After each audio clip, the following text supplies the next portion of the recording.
Shalom, bertemu kembali dalam Efrata Devotion. Bapak Ibu dan Saudara, pernahkah kita merasa harus selalu berkata iya kepada semua orang agar orang lain senang? Pernahkah kita merasa takut mengecewakan orang bahkan sampai mengorbankan prinsip dan keyakinan kita?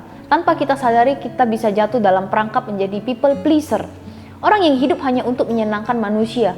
Nah, apa itu people pleaser? People pleaser adalah orang yang selalu berusaha mendapatkan penerimaan, persetujuan, dan pujian dari orang lain, bahkan dengan mengorbankan nilai-nilai rohani, nurani, hati nurani, kadang bahkan imannya.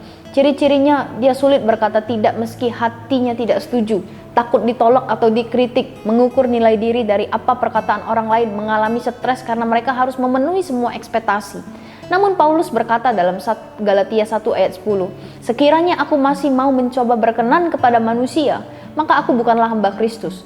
Berarti kalau hidup kita hanya mengejar persetujuan manusia, kita sedang menjauh dari perkenanan Tuhan. Mengapa mental people pleaser berbahaya dalam kehidupan rohani? Karena itu menghilangkan identitas diri kita di dalam Kristus. Kita bukan lagi hidup untuk tujuan yang mulia yang Tuhan berikan, tetapi hidup mengikuti apa kata orang, menyenangkan orang lain bukan menyenangkan Tuhan.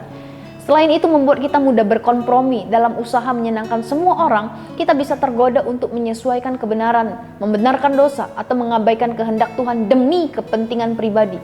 Selanjutnya membuat hidup penuh beban dan ketakutan. Manusia tidak akan puas. Apa yang menyenangkan orang bisa mengecewakan orang lain. Akhirnya kita hidup dalam kelelahan karena terus berusaha menyenangkan orang. Bapak Ibu dan Saudara, Alkitab mengajarkan bahwa hidup kita hanyalah untuk Tuhan, bukan untuk memenuhi ekspektasi dunia. Kolose 3 ayat 23 berkata, apapun juga yang kamu perbuat, perbuatlah segenap hatimu seperti untuk Tuhan dan bukan untuk manusia. Mengapa menyenangkan Tuhan jauh lebih penting? Tuhan melihat hati, bukan melihat penampilan. Tuhan mengenal kita sepenuhnya dan tetap mengasihi kita apapun yang terjadi. Tuhan yang menentukan nilai dan tujuan hidup kita, bukan manusia. Ketika hidup berkenan kepada Tuhan, kita hidup dalam kebebasan sejati, bukan terikat opini orang lain. Bagaimana melepaskan diri dari mental people pleaser?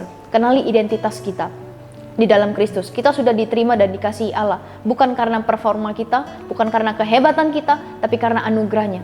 Kita harus memprioritaskan kebenaran, bukan popularitas. Kita dipanggil untuk setia pada firman Tuhan, walaupun kadang harus berbeda dengan dunia. Dan selanjutnya, berani belajar berkata tidak dengan kasih. Tidak semua hal harus kita iyakan. Belajarlah berkata tidak jika itu mengarah kepada kompromi. Suatu hari ada seorang pelari maraton.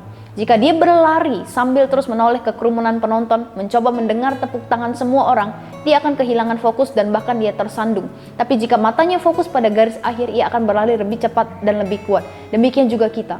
Jika kita terus fokus pada reaksi manusia, kita akan kelelahan. Tapi jika kita fokus pada Tuhan sebagai garis akhir hidup kita, kita akan mencapai tujuan kita dengan sukacita. Apakah kita lebih sibuk berusaha menyenangkan orang lain atau berusaha hidup kita berkenan kepada Tuhan?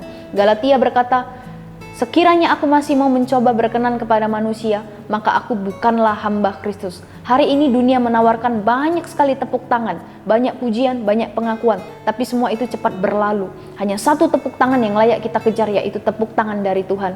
Dan Tuhan akan mengatakan kepada kita semua, baik sekali perbuatanmu, hai hambaku yang baik dan setia. Mari kita menjadi God pleaser, bukan people pleaser.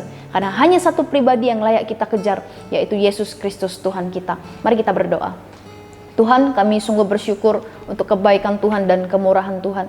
Tuhan, kami datang di hadapan Tuhan, ampuni setiap kami kalau sampai hari ini ketika kami menjalani kehidupan, kami seringkali mendengar apa kata orang, kami seringkali menyenangkan hati orang, kami lupa dan mengabaikan bahwa kami harus menyenangkan Tuhan di dalam menjalani kehidupan ini. Tuhan, berikan kami kekuatan, berikan kami kemampuan untuk kami boleh terus jalani hidup kami sesuai dengan apa yang Tuhan perintahkan. Buat hati kami terus melekat kepada Tuhan dan buat Tuhan terus disenangkan melalui apa yang kami perbuat. Berkati kehidupan kami sepanjang hari ini, biarlah hidup kami boleh memuliakan dan menyenangkan Tuhan.